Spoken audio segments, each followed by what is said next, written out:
عیسائیوں کے یہاں یہ واقعہ 7 سلیپرز کے نام سے ہے، 7 سونے والوں کے نام سے مشہور ہے، اور ایک معروف رائٹر ہے ان کا ایڈورڈ گون، اس نے یہ کتاب لکھی ان کے اوپر، زوال سقوط سلطنت روم، بڑی مشہور کتاب اس نے اس پر لکھی ہے۔ اور اس ظالم بادشاہ کا نام اس نے بتایا دوسس تھا، جو حضرت عیسیٰ علیہ السلام کے پیڑوں پر بہت ظلم کرتا تھا، اسی وجہ سے یہ مشہور تھا۔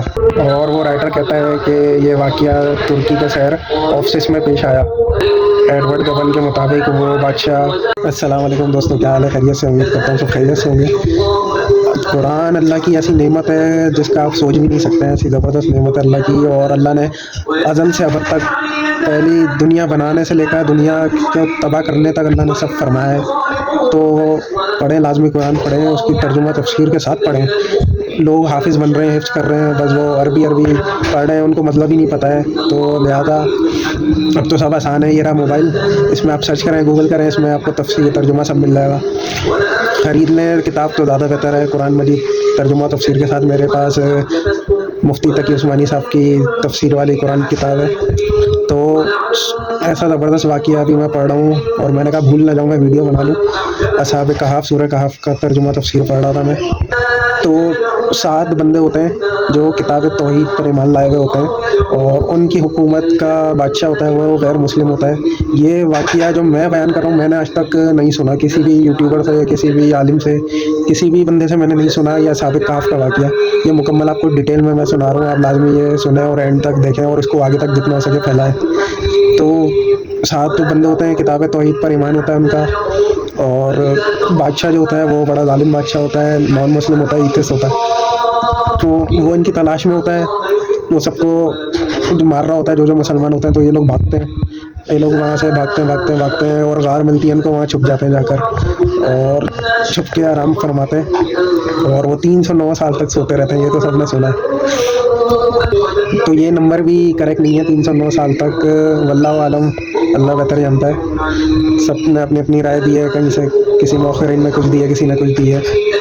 تو سورہ کہف میں اصحاب کہف کے کتوں کا کوئی ذکر نہیں ہے۔ کہف کا مطلب ہے غار، اصحاب کا مطلب ہے رہنے والے، غار میں رہنے والے، اصحاب کہف۔ اور یہ صورت حضرت عبداللہ بن عباس رضی اللہ تعالیٰ عنہ سے نقل کی گئی ہے کہ مکہ مکرمہ کے کچھ سرداروں نے 2 آدمی مدینہ منورہ میں یہودی علماؤں کے پاس بھیجے، معلوم کرنے کے لیے کہ تورات اور انجیل کے یہ علماء حضرت محمد صلی اللہ علیہ وسلم کے دعوی نبوت کے بارے میں کیا کہتے ہیں۔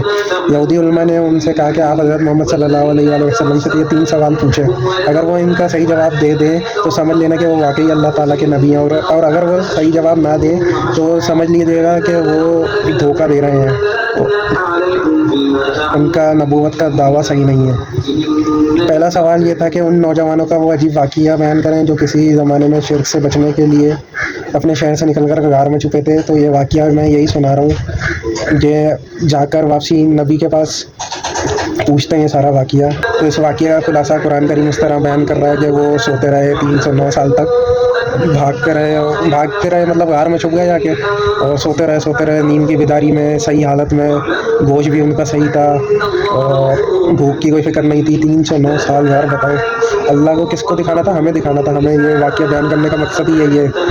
قرآن کریم میں جتنی باتیں ہیں وہ سب کس کو دکھانا تھا؟ ہمیں، آخری امت اللہ کی تو ہم ہے نا، نبی کی آخری امت ہم ہے نا، تو ہمیں دکھانا تھا یہ ساری باتیں کہ ہمیں ہدایت مل جائے، ہم پچھلی امتوں کی طرح اللہ ہمیں عذاب نہ دے۔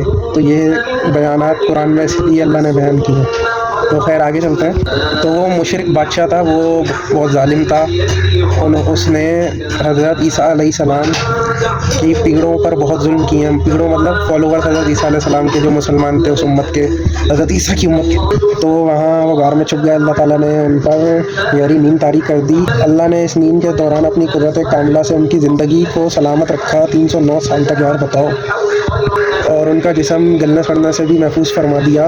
یہ اللہ کی طاقت ہے نا جو کر سکتی ہے۔ تو آج یہود و نصارہ وہ بھی جانتی ہے، عیسائی وہ بھی جانتے ہیں کہ مسلمان حق پر ہے، سچ پر ہے، باطل ہے، اور سب سے بڑی بات یہ کتاب قرآن پاک بہت افضل ہے، تو اس لیے وہ اس کو فالو کرتے ہیں۔ اور ہم نام کے مسلمان، ہمارے اوپر تو لعنت ہے، ہم اپنا تو مسلمان کس منہ سے کہتے ہیں، ہم عمل کیا کر رہے ہیں بتائیں نا۔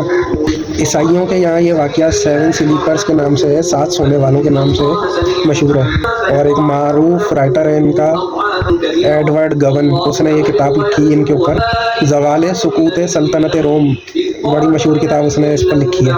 اور اس ظالم بادشاہ کا نام اس نے بتایا دوسس تھا، جو حضرت عیسیٰ علیہ السلام کے پیڑوں کے اوپر بہت ظلم کرتا تھا، اسی وجہ سے یہ مشہور تھا۔ اور وہ رائٹر کہتا ہے کہ یہ واقعہ ترکی کے شہر اوفسس میں پیش آیا۔ ایڈورڈ گون کے مطابق وہ بادشاہ تھیودوسس تھا اس کا نام۔ مسلمان مؤخرین اور مفسرین نے بھی اسی سے ملتی جلتی تفصیلات بیان کی ہیں، اور اس ظالم بادشاہ کا نام بتایا دقیانوس تھا۔ ہمارے مؤخرین کا یہ کہنا ہے کہ یہ شہر اردن کا، کہ یہ واقعہ اردن کا شہر عمان میں واقعہ پیش آیا، جہاں ایک غار میں ابھی تک یہ لاشیں موجود ہیں۔ تو اللہ تعالیٰ نے ان کے کانوں پر تھپکی دے دی۔ کانوں پر تھپکی دینے سے مراد یہ ہے، یہ محاورہ عربی کا کہ گہری نیند طاری کر دی۔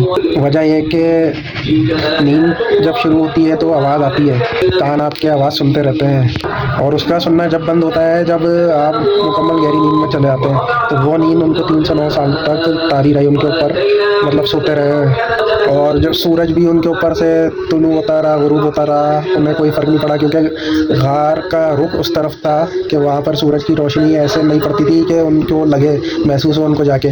سردی سے بچتے تھے، دھوپ اس لیے ہلکی سی پڑتی تھی بالکل، اگر مکمل پڑتی تو وہ جاگ جاتے۔ تو اللہ نے واقعہ میں دیکھیں کیا نظام بنا کے رکھا تھا ان کے لیے، یعنی آپ دیکھیں اس غار میں اسٹے کرتے رہے یہ لوگ، سوتے رہے، تو یہ اللہ کی حکمت ہی ہے، اللہ ہی کر سکتا ہے، اور بے شک وہی ہر چیز پر قادر ہے۔ اتنے ٹائم تک سوتے رہنا، دھوپ سے محفوظ رہنا، یعنی ہم گھر میں اگر سوتے ہیں تو گھر والے دیکھتے ہیں وہی سو رہے ہیں، گہری نیند کیفیت ایسی رہتی ہے، تو اللہ نے وہ کیفیت بھی ان کو نہیں دی تھی کہ ان کو اگر ایسے دیکھیں کہ وہ اتنے سالوں سے سو رہے ہیں، ایسا معلوم ہوتا تھا کہ وہ لیٹے ہوئے جاگ رہے ہیں۔ واہ سبحان اللہ۔ پھر جب 309 سال گزر گئے، جب وہ نیند سے بیدار ہوئے، ان کو ہوش آیا، نیند سے اٹھے تو پریشان ہو گئے، اور مطلب پھر ذکر کرنے لگا کیا ہوا کیا نہیں ہوا، باہر کیا ہو رہا ہوگا، ہم شکر ہے یہاں محفوظ ہیں۔ تو پھر ان کو بھوک لگنے لگی، تو ایک بندے کو انہوں نے بڑا دھیان سے بھیجا کہ تم جاؤ بازار سے کچھ کھانے پینے کے لیے لے آؤ، بہت بھوک لگ رہی ہے۔ تو بعد مفسرین کہتے ہیں کہ جس کو بھیجا گیا اس کا نام ہے تملیخہ۔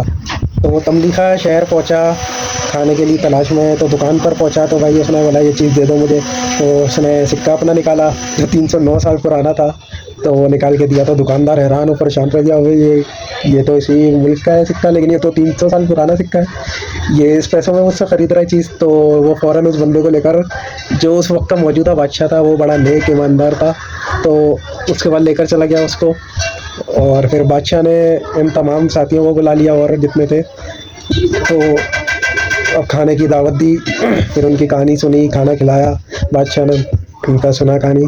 تو پھر جب کھانا وانا کھا چکے تو پھر انہوں نے کہا ہم چلتے ہیں، تو واپسی وہ غار میں چلے گئے، اور وہاں وفات پا گئے، انتقال ہو گیا وہاں پہ ان کا۔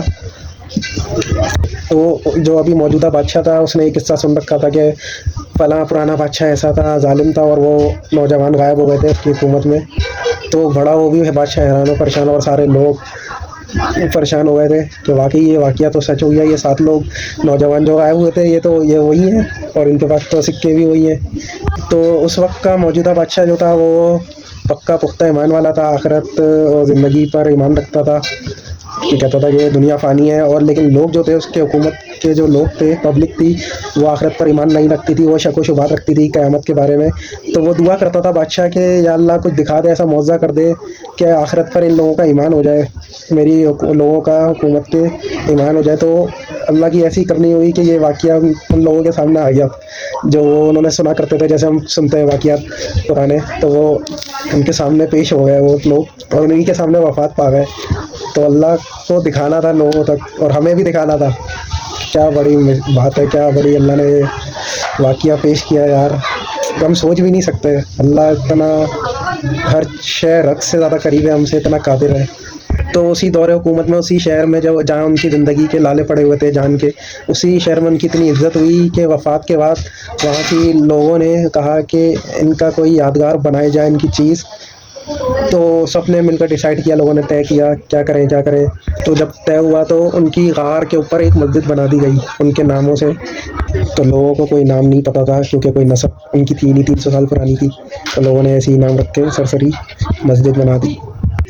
قرآن میں اس واقعے کا مورل جو ہے یہ ہے اسٹوری آف دا مورل کہتے ہیں کنکلوژن کو، مطلب آخر پوری کہانی کا مقصد یہ ہے کہ بادشاہ کو جب علم ہوا ان کے بارے میں، یہ ایسے لوگ تھے پوری اس عوام میں سے، تو ان سے ان کے عقیدے کے بارے میں پوچھا، تو ان 7 بندوں نے بڑی بابکی سے مطلب ڈٹ کر اپنا توحید کا عقیدہ بیان کیا.